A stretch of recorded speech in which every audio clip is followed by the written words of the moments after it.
Good morning, friends, family, and the people who do not like me and stalk me on social media.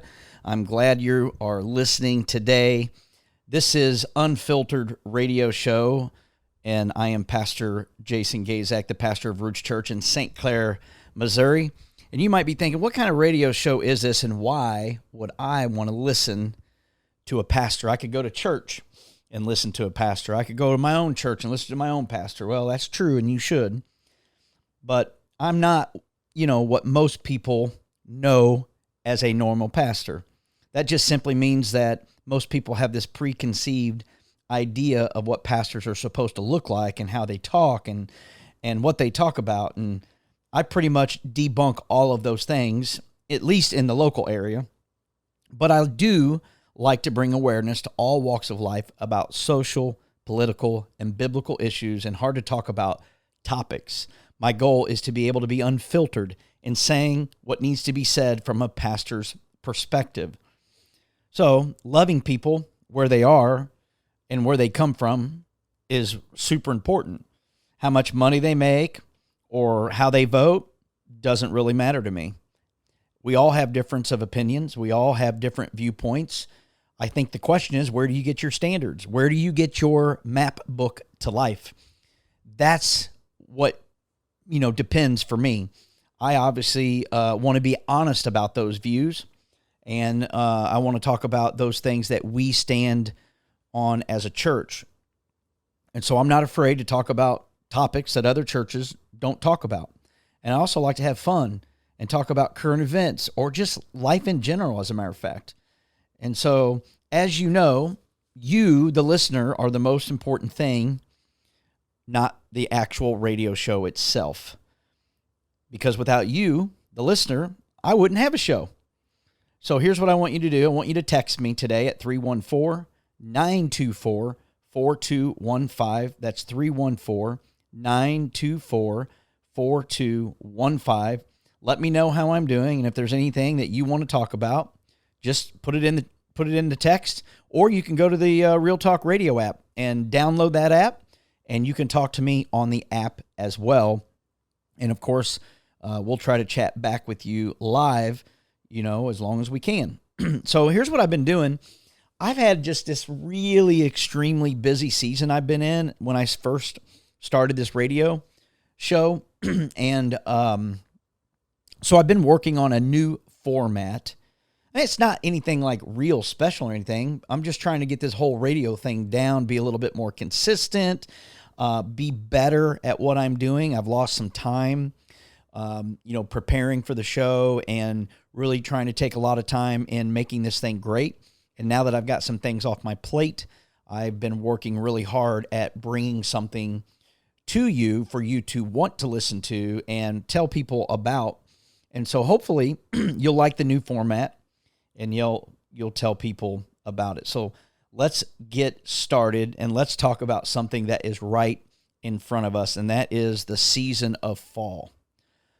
Fall is officially here, ladies and gentlemen, and it actually just happened a few days ago on Thursday, September the 22nd. So just a few days ago was the official start of fall. Now, maybe you're not ready for the cooler temperatures or the leaves falling off the trees, but you really don't have you don't really have much choice in controlling that. It's here whether you like it or not. I want to talk to you a little bit about fall. There are these two equinoxes every year. One occurs in September, and it is known as the autumnal equinox. I guess that's how I'm saying that right. For those of us living in the northern hemisphere, while the other one happens in the spring, and it is known as the vernal equinox. So let's sort this whole equinox thing out once and for all and explain what an equinox is. It basically is a short-lived time of the year when day and night are nearly equal length. So there's as much nighttime as there is daytime. That is very rare for that to happen, and it happens a couple times a year, one being in the fall. And it also it's a seasonal transition as well. I'm not going to go into the dictionary of what equinox is because it's two Latin words put together, but here's what it boils down to. In most places, the sun is out for more than 12 hours on the equinox.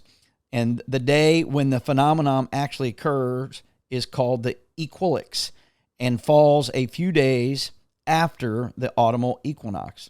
This is the time of year where we know that cooler temperatures are on the way. I'm not looking forward for that. The leaves are beginning to turn colors. They're also falling. There's bonfires, there's hay rides, there's pumpkin spice lattes, and probably even a few s'mores being made over the fire. I know I like to do that. And so most people, though, during the fall, think about turning their clocks back. How many of you are ready to turn your clocks back to get a little bit more daylight? I hate when it starts getting dark early. It's just a little depressing to me. I understand it's got to happen, but it's just a little bit depressing to me. But guess what? We still have several weeks until the clocks need to be turned back. As a matter of fact, that time change doesn't even happen until November the 6th, to be exact. So we still got a whole nother month of the time being the way it is. As a matter of fact, the closer we get to that, the darker it gets. And then, of course, when you set those clocks back, oh my goodness, it gets even darker. It's crazy to me. Falling back. How many of you like fall? Give me some kind of hand emoji on the app or say something in the app or, text me, whatever it is. Or better yet, just tell me what your favorite season is on the app. Tell me what your favorite season is. I honestly like all the seasons but winter. I like spring. I think it's a beautiful time of the year where everything starts to turn green. Everything starts to bloom. It starts to warm up. You have those nice cooler temperatures. I enjoy summer because I like to swim. I like to boat. I like to go to the ocean. I like to just be outside in the warmer temperatures and get a tan. And I also like fall. I love when the leaves start changing. I love the look. Where I live right now, it is just going to be beautiful in the fall, seeing all the leaves changing colors, and then, obviously the leaves falling off the tree. I love the smell of burning leaves. Now, you may not be living in an area where you can have a place where you can burn leaves. I do, and I am excited to be able to burn leaves because there's just something about burning leaves and the smell of those leaves. The only season I'm not a fan of is winter, and it's just because due to the extreme cold and snow. I like snow for literally like 2 weeks out of the year. The week before Christmas and probably leading up to New Year's Day.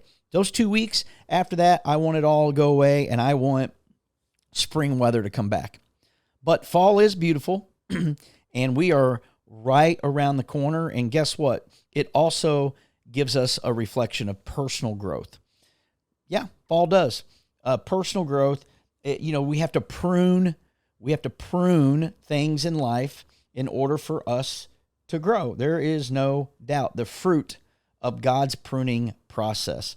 It's funny because when you prune things, you clunk things back to where it almost looks like you killed it. But then when spring hits, that thing is just full and beautiful as ever before. Bushes, trees, whatever. I mean, think about like pampas grass. You just whack that thing down right to the nub, but then by the next year, that thing is fully grown and beautiful again. Well, there are times in our lives where God prunes us as well. And a lot of people don't like the pruning season because, one, it's kind of depressing, to see everything dead, but it's really not dead. It's just dormant. It's in a place of stagnation. It's in a place where you have to prune some things in order for it to get better. There's dead branches, and you don't want to be dragging those dead branches around with you your entire life. When we look at Jesus, he is the branch. And he says that he's the vine, right? And he says we can't bear fruit if we're not connected to the vine. And I think our relationship with God is much more about than just going to church on a Sunday and reading our word. It actually is a close, personal, intimate relationship with him is what he wants. And so you have a pruning season. We have a fall season. The seasons are great. I always tell people, if you don't like the weather here in Missouri, guess what? Just stick around. It's going to change because there are times in the fall it feels like summer. There's times in the summer it feels like fall. The weather is crazy here in Missouri. So I just want to remind you that fall is officially here, and you may be in a pruning season, and just know that I'm praying for you and praying that God gets you through it and that you will be better in the spring. Well, listen, we got to take a break, but we will be right back, and we're going to dive into the next topic, and we're going to talk about this day in history. We'll be back in just a few minutes. Well, we are back, ladies and gentlemen. Thank you for coming back to the radio show Unfiltered with Pastor Jason Gaszak. And we were just talking about how this fall weather is right here on top of us right now. And I know it's cool this weekend. Actually, today it's supposed to be in the mid-80s, but the last couple of days have been cool for sure. And I'm looking at some temperatures in the future, and I'm even seeing some cool downs down into the mid-upper 40s, which, I don't know if I'm ready for that, but I do love the fall weather. Well, listen, as you know, on this radio show, we are here on Saturdays at 7 a.m., but then a rebroadcast happens on Sunday at 8. And so I want to talk about what happened today in history. There's several different things that happen, and there's a pretty cool thing that says this day in history, and I want to read to you in 1789 on September the 24th, the first Supreme Court was established. So I want to read to you a little bit about this day in history. It says the Judiciary Act of 1789 is passed by Congress and signed by President George Washington, establishing the Supreme Court of the United States as a tribunal made up of 6 justices who were to serve on the court until death or retirement. That day, President Washington nominated John Gray to preside as Chief Justice and John Rutledge, William Cushing, John Blair, Robert Harrison, and James Wilson to be Associate Justices. On September the 26th, all 6 appointments were confirmed by the U.S. Senate. Now, the U.S. Supreme Court was established by Article 3 of the U.S. Constitution, and the Constitution granted the Supreme Court ultimate jurisdiction over all the laws, especially those in which there constitutionally was an issue.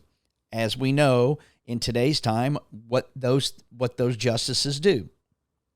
The High Court was also designated to oversee cases concerning treaties of the United States, foreign diplomats, admiralty practice, and maritime jurisdiction.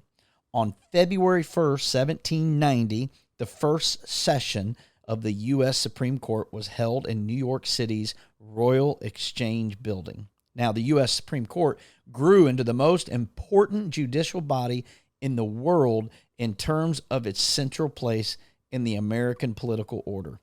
According to the Constitution, the size of the court is set by Congress, and the number of justices varied during the 19th century before stabilizing in 1869 at 9, it says.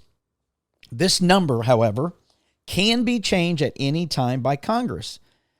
In times of constitutional crisis, the nation's highest court has always played a definitive role in resolving, for better or worse, the great issues of the time.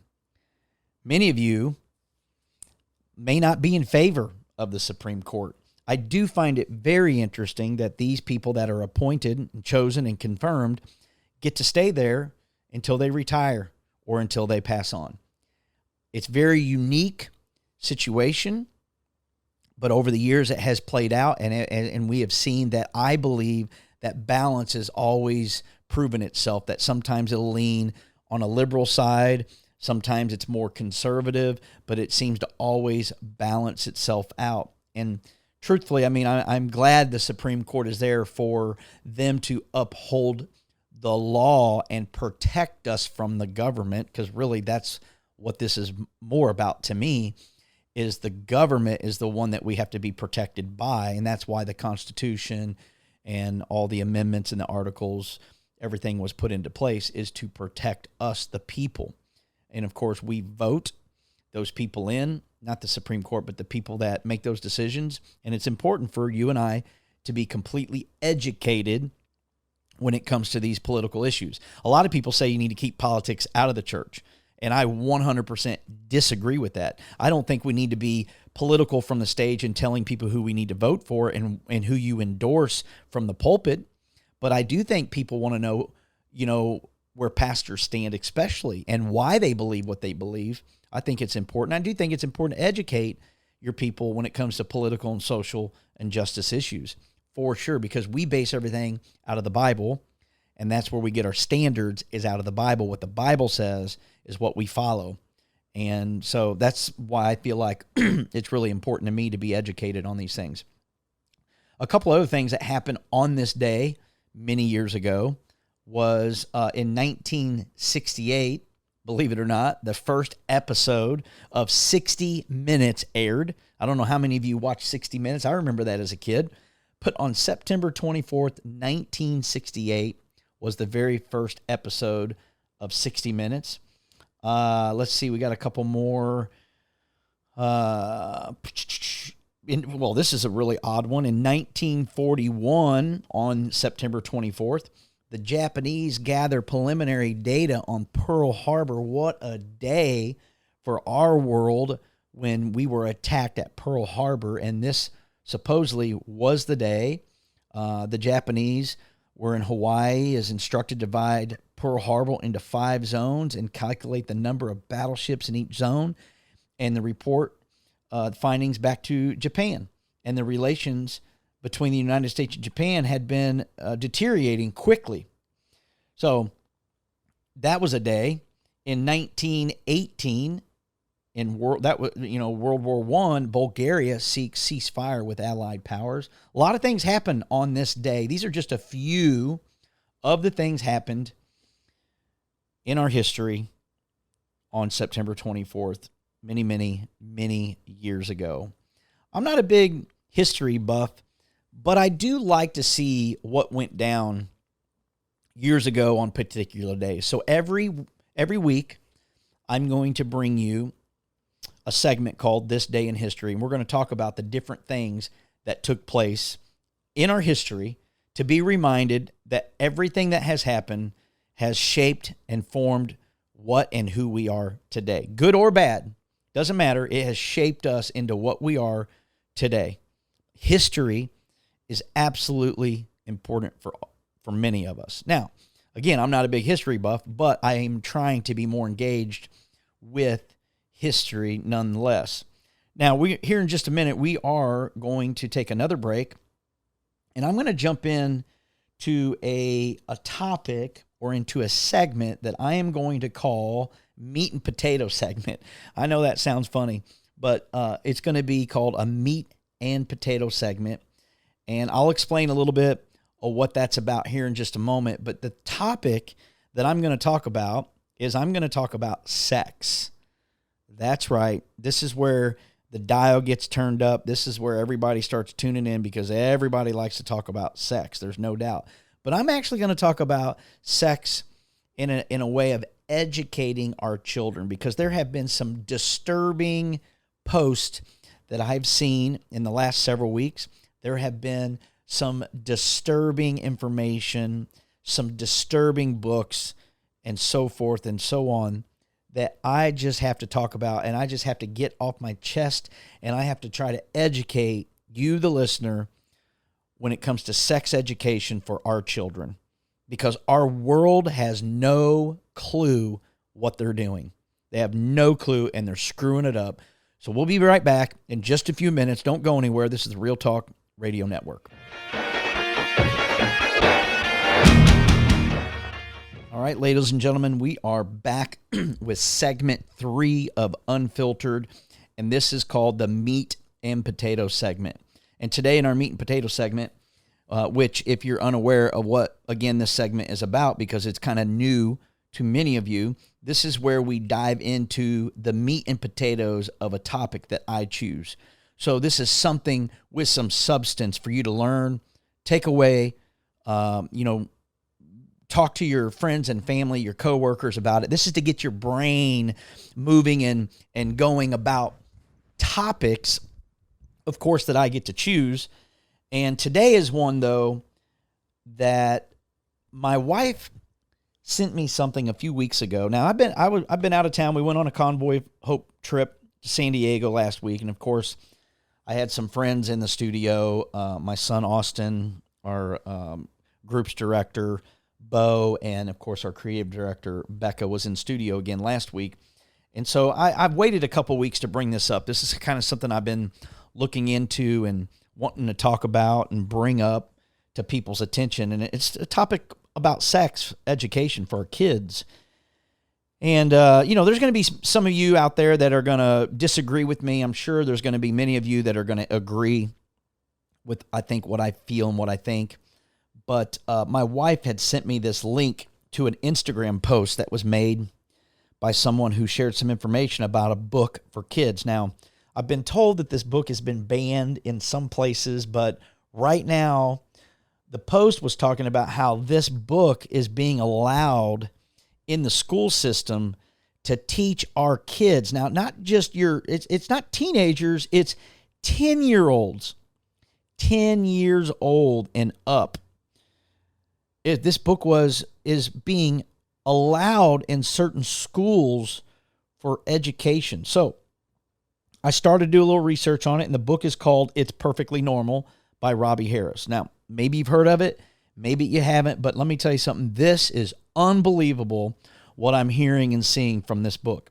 And listen, for those of you who think that sexualization of our children has not become a real problem in most schools in America, I beg you to get informed. I beg you to get educated and get your head out of the sand, parents. Your head is in the sand, and you think that your kids aren't learning about sex, and you think that your school system isn't thinking about this and they're not teaching our kids the wrong values and views. They are, and we need you to help us fight this evil.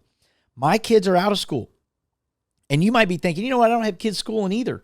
I don't have kids in school anymore. What do I care? What do I worry about? Well, let me tell you what I worry about. I have a grandson now, and so it has changed my thinking a little bit more because I just would not want to have to raise a child in our society today going through school with as jacked up as some of our school systems are. Most of the school systems are, not all, but there are a lot of jacked up ones, and what they're trying to teach our kids, what they're trying to indoctrinate them with. And so I am thankful that I don't have my kids in there, but my grandkids are going to be going to school soon. And so here's the deal. We just can't think that way. We just can't think anymore that, well, I don't have kids in school anymore, so I'm not going to worry about it. Baloney. We as grandparents need to stand up. We as parents need to stand up and fight and go to these school board meetings and go to the school and fight for what our kids are being taught, because it is disgusting and sick. And then we wonder why people are taking their kids out of the public schools by the hundreds. It's because of things like this book.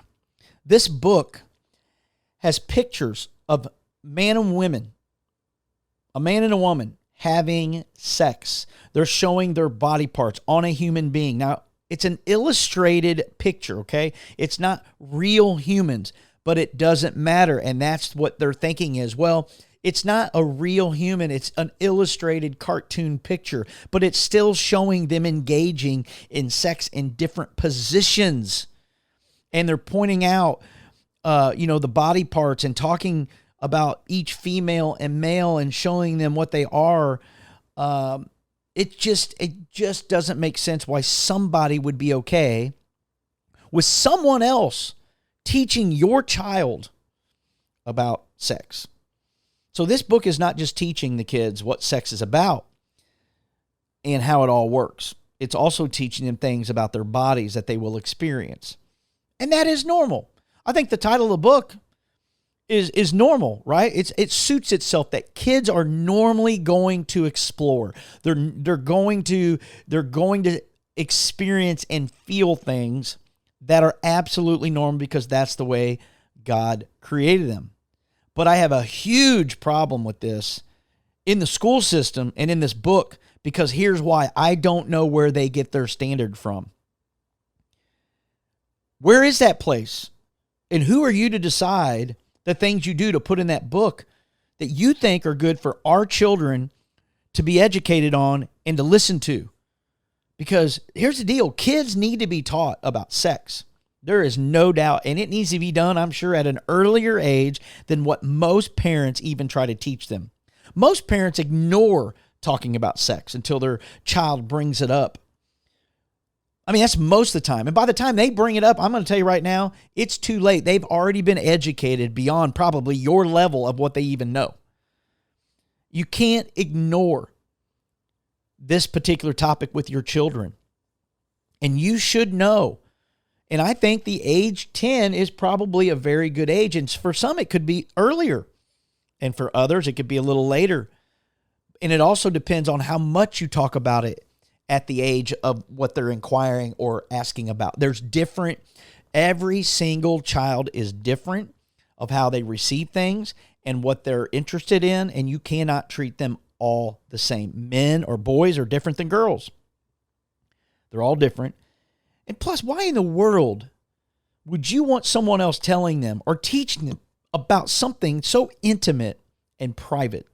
Why in the world would you want the school or another kid or someone else to teach your child about what sex is all about or their body parts and what they do? I mean, we got schools right now telling kids that they're not really boys or girls. When they have a penis and a vagina, they tell them that you're not that. That's who you want teaching your kids? I don't think so. And they're claiming that because these images are illustrated, that they're not considered pornographic. Well, people, it is pornography to our children, and it's sick and it's perverted. The former vice president of Planned Parenthood endorsed this book years ago. This book is 20 years old, and it's already received multiple awards and has sold over 1.5 million copies. This book is in the hands of people that it don't need to be in. Now, parents, you want to read it for your own education. That might be something you do, but our kids should not be picking this book up and should not be reading this book. Then, as I'm doing my research, guess what? I found another book, and I am appalled. I'm more appalled at the second book and what they teach. And it's a self-published book, so that explains everything, because honestly, they don't really have their own publisher, and nobody has fact-checked any of the information in there. But this book is called Sex Education for 8 to 12-year-olds. So again, this book is created for 8 to 12-year-olds. And this book actually recommends that you allow your child to be in the bed with you while having sex. Yeah, you heard me correctly. You heard me correctly, that you should have your child in the room. You should have your child in the bed while you and your spouse are having intercourse. Are you kidding me right now? I don't even understand the thought behind the stupidity of what this is saying. I do not even understand. I mean, who in the world, when you get on there and you look at the reviews, I will tell you that most of the reviews are telling, the writer that this is ridiculous, this is absolutely crazy, this person has no stance of where they get their information, and I would 100% agree with that.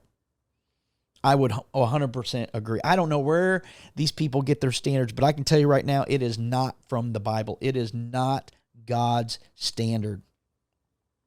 So even if this is not happening in your own child's school right now in America, well, guess what? There's other kids in America that need your help to stop this. We need to talk about it. We need to educate other people on what this looks like. I am appalled that there are people in our world today literally wanting to show our young kids that are 8 to 10 years old, who are super impressionable at that age, show them pictures, illustrated pictures. I don't care what it is. An illustrated picture is still pornography. An illustrated picture is still pornography. When you are showing different positions and how it works and describing it, that is pornography. And our young people do not need to be, they don't need to be educated with that. that kind of stuff. They need to be educated on the way God created sex, who he created it for. They need to be more educated on what their bodies are going through as a young person. You need to talk about masturbation. You need to talk about erections with your boys. You need to talk about all those things that happen. You need to talk about what semen is. Some of you right now are thinking, I can't even believe he is talking about this on the radio show. Yes, it needs to be discussed. It is how God created us. He created us for enjoyment. He created us to procreate. We need to teach our children what this is about, but it needs to be done in a godly way because it's a beautiful thing when you do it God's way. It comes perverse, perverted, and disgusting when you do it the world's way. Women should not be objects. They should not be objectified and viewed as just a piece of meat. I'm sorry, but there's more to this subject than just sex. Intimacy is more than sex. And just to be honest with you, our kids need to learn this from us as parents, godly parents, teaching them God's word on what this is about and how he created us and what are the emotions and a girl's cycle and what's the point of the girl's cycle and what does all that look like. And if you're a single parent, there are things out there. There are people, there are resources that can help you. So here's what I want to do. I'm just bringing up the topic about these books that you got to be aware of that are making their way into our school systems, and parents' heads are in the sand and not thinking about it. And you need to stand up and you need to fight these things. But you want a good resource? I'm going to give you one of the best resources out there. Dr. James Dobson has spent his whole entire life in ministry talking about family, marriage, parenting, kids, the whole 9 yards. And they talk about the basics of childhood sexual development. They give you a foundation.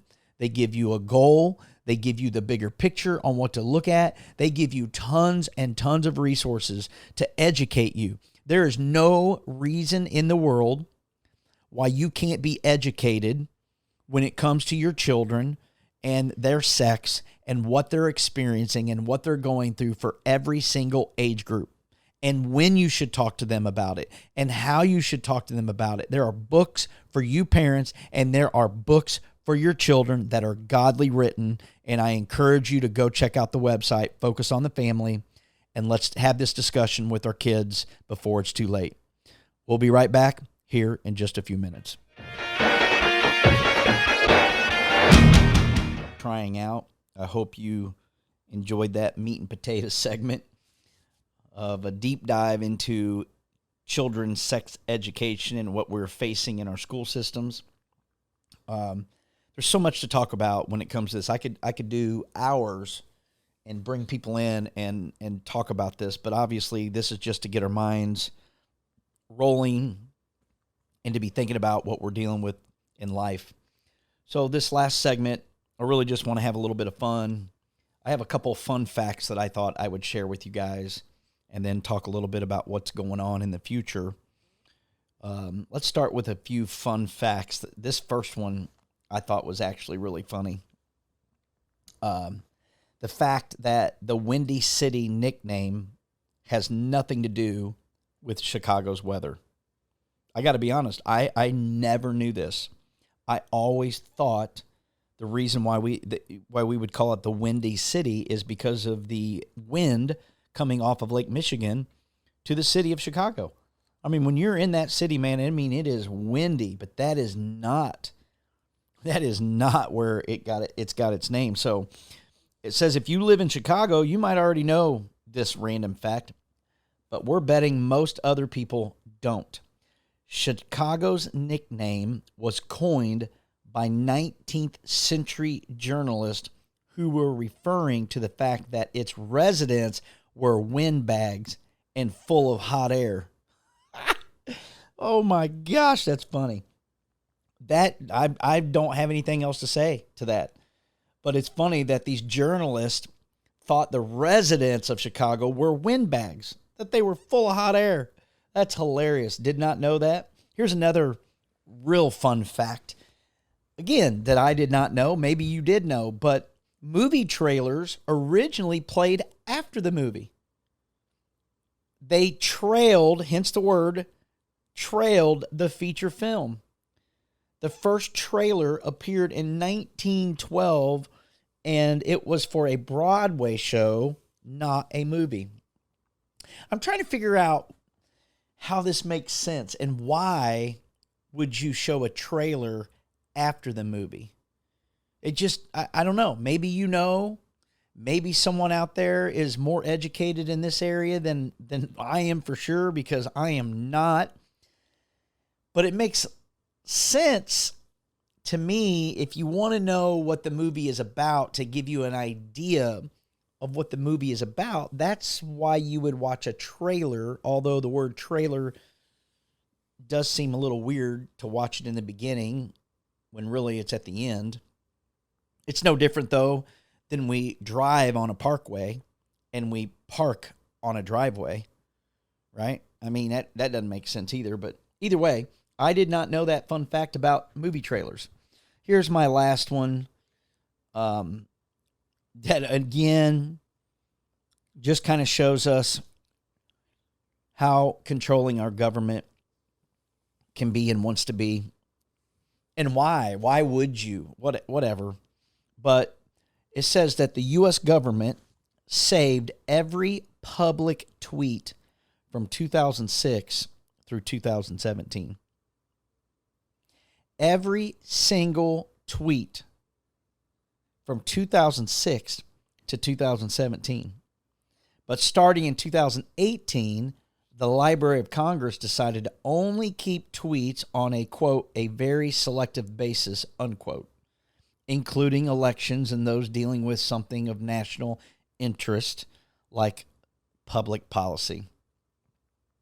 Leave it up to our government to store useless information about people's tweets that don't have any use being in the Library of Congress, to be honest. I get it, maybe, if it's obviously to do with politics or to do with some kind of foreign affairs or the government, but just a public tweet of just somebody saying something about a random food or about a movie they watched or about an opinion they have, for real, what a bunch of wasted space. I don't understand. But again, maybe, just maybe, there's a reason why our government would want to save every single tweet. Well, listen, we still have about 5 minutes left in this radio show, and I would like to hear from you.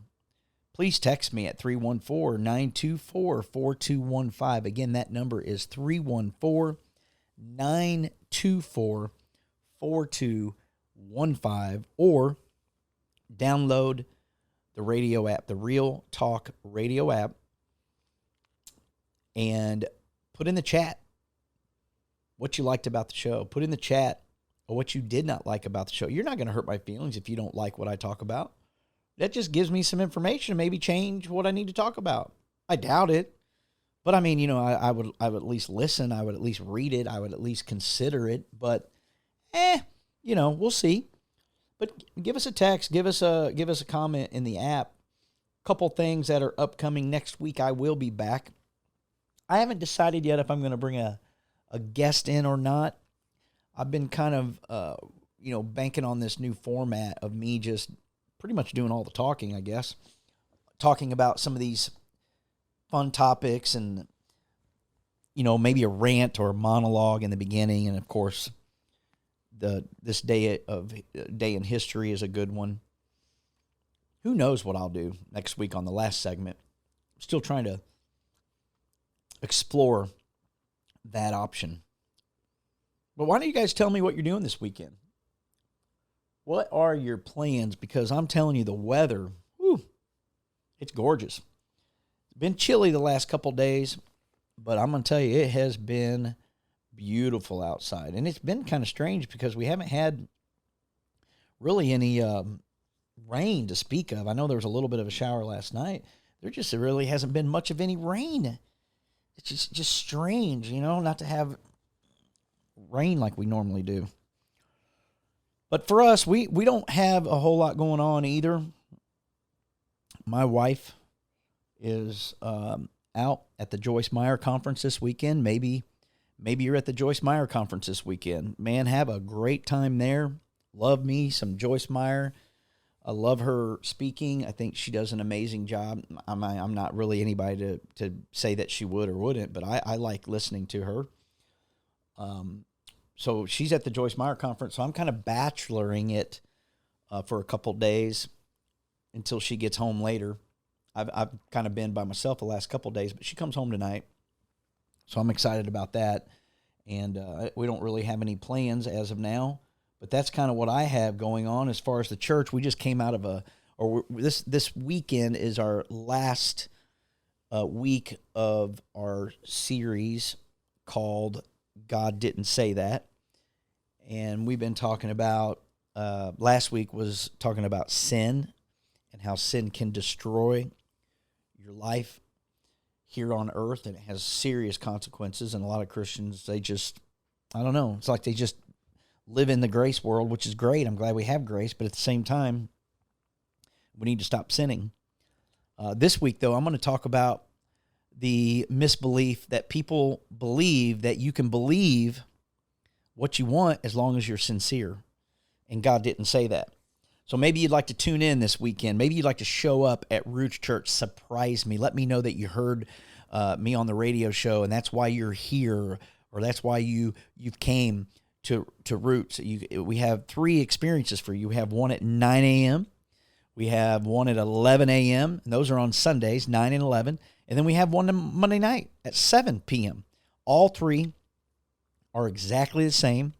We have free coffee in all 3 experiences. We have kids ministries in all 3 experiences. We have worship and word in all 3 experiences, and all 3 are exactly the same, except the message every now and then, depending on what God's speaking to me about, will depend on if I'm going to give exactly the same information, but the content is obviously the same. And so I encourage you to come. I encourage you to bring someone with you. And then I just want you to just enjoy the rest of this weekend. Do something nice for somebody this weekend.